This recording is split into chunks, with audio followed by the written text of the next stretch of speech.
Kasi binalita po na malakas ang darating na bagyo, kaya andito na po kami kaagad ngayon para yung ano. Pero mga gamit po namin nasa ibang ano na po eh. Sa may mataas na ano sa tita ng asawa ko, tapos iba nasa bubong. Kasi po tuwing bagyo po talaga, dito po kami tumutuloy kasi dito lang naman po ang ano namin eh. Kasi malapit po kami sa Sapa eh.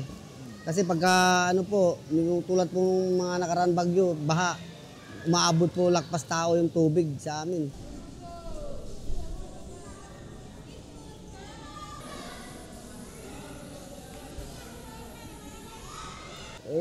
Natatakot po kasi siyempre may mga apo akong maliliit, tapos mga anak ko. Kaya dito po kami lahat sa ano, sa evacuation area.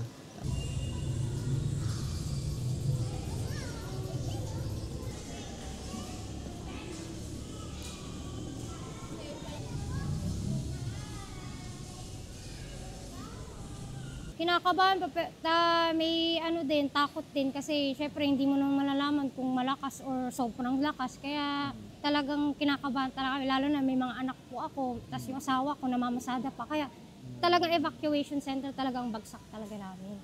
Hindi. Saan ako? Alex, ang galing mo.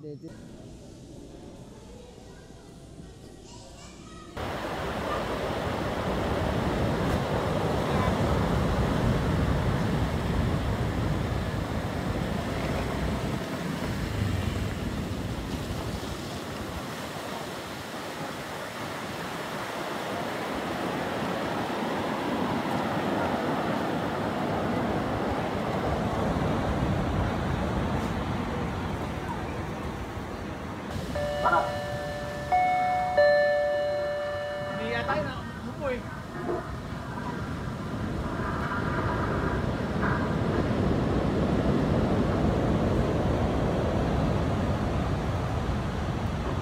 Magandang araw po sa inyong lahat.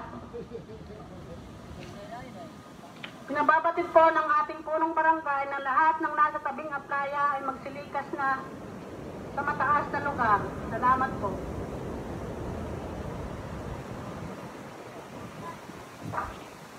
Magandang araw po sa inyong lahat. Pinababatid po ng ating punong barangay